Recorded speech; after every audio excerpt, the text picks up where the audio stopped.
सचिन तेंडुलकरच्या कुटुंबियांनी घेतलं नृसिंहवाडी दत्त महाराजांचं दर्शन। अंजली तेंडुलकर, सारा तेंडुलकर, अर्जुन तेंडुलकर दत्त महाराजांच्या दर्शनाला।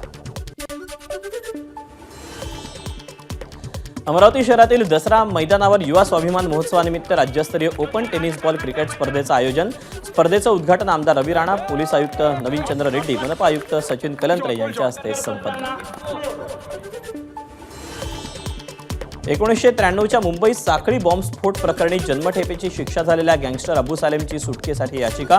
उर्वरित शिक्षा माफ करून तुरुंगातून मुदतपूर्व सुटकेसाठी याचिका। याचिकेवर 10 मार्चला सुनावणी। मीरा भाईंदर सोसायटीत तिघांवर गाडी घातल्याच्या प्रकरणी काश्मीरा पोलिसांकडून एकाला अटक, इतर दोघांचा शोध सुरू। अकोल्यात क्रिकेटवर ऑनलाईन सट्ट्यासाठी लागणारा आयडी तयार करणाऱ्या टोळीला पोलिसांनी ताब्यात घेतलं, 33 जण अटकेत। दिल्लीत होणाऱ्या साहित्य संमेलनासाठी पुण्यातून विशेष ट्रेन, साहित्य यात्री महादजी शिंदे एक्सप्रेस या विशेष ट्रेनला मंत्री उदय सामंत यांनी झेंडा दाखवणार। उदय सामंत देखील या ट्रेनमधून काही अंतर प्रवास करणार। एबीपी माझा, उघडा डोळे बघा नीट।